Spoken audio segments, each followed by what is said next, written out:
अस्सलाम वालेकुम वरहमतुल्लाह। हाँ जी सोलर वाले दोस्तों, ਇਹ ਪਲੇਟਾਂ ਸਾਫ਼ ਕੀਤੀਆਂ ਨੇ।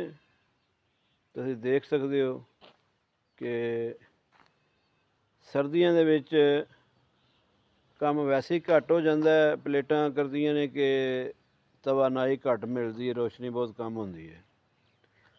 ਉਸ ਦੇ ਬਾਵਜੂਦ ਬਹੁਤ ਜ਼ਿਆਦਾ ਕੰਮ ਜਦੋਂ ਰੁਕ ਜਾਂਦਾ ਹੈ, ਉਹਦੀ ਵਜ੍ਹਾ ਕੀ ਹੁੰਦੀ ਹੈ? ਉਸ ਦੀ ਵਜ੍ਹਾ ਇਹ ਚੀਜ਼ ਹੁੰਦੀ ਹੈ। ਤੁਸੀਂ ਦੇਖ ਸਕਦੇ ਹੋ ਕਿ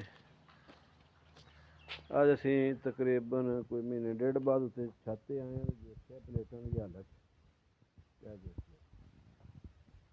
ਜਦੋਂ ਇਸ ਤਰ੍ਹਾਂ ਦੀ ਗਰਦ ਪਲੇਟਾਂ 'ਤੇ ਜੰਮ ਜਾਂਦੀ ਹੈ, ਫਿਰ ਪਲੇਟਾਂ ਨੇ ਕਿੱਥੇ ਕੰਮ ਕਰਨਾ, ਇਹਨਾਂ ਦੀ ਰੋਸ਼ਨੀ ਕਿੱਥੇ ਪਵੇਗੀ? ਇਸ ਵਾਸਤੇ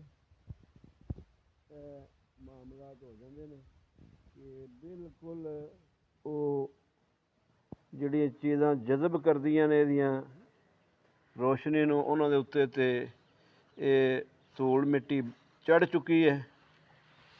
ਔਰ ਕੁਛ ਵੀ ਚੀਜ਼ ਬਿਲਕੁਲ ਬਹੁਤ ਥੋੜ੍ਹਾ ਕੰਮ ਕਰਦੀਆਂ ਨੇ, ਬੜਾ ਹਲਕਾ। ਅਗਰ ਇਹ ਤੁਹਾਨੂੰ 20 ਐਂਪੀਅਰ ਦੇ ਰਹੀਆਂ ਨੇ ਅਤੇ ਇਹ ਇਸ ਤਰ੍ਹਾਂ ਦੀ ਜਦੋਂ ਮਿੱਟੀ ਪੈ ਜਾਏਗੀ ਫਿਰ 6-7 ਐਂਪੀਅਰ ਤੋਂ ਉੱਤੇ ਨਹੀਂ ਜਾਏਗੀ।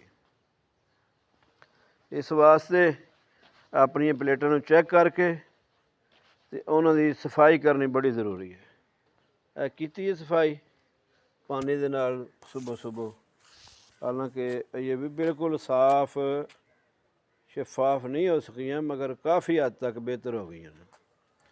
ਇਹ ਦੇਖ ਸਕਦੇ ਹੋ ਤੁਸੀਂ। ਇਸ ਵਾਸਤੇ ਬੜਾ ਜ਼ਰੂਰੀ ਜੇ ਇਹਨਾਂ ਪਲੇਟਾਂ ਨੂੰ ਸਾਫ਼ ਕਰਨਾ। ਅਗਰ ਸਾਫ਼ ਨਹੀਂ ਕਰਾਂਗੇ ਤਾਂ ਫਿਰ ਇਹ ਹਾਲਤ ਹੋਈ ਅਤੇ ਕੰਮ ਕੋਈ ਨਹੀਂ ਕਰੇਗੀ।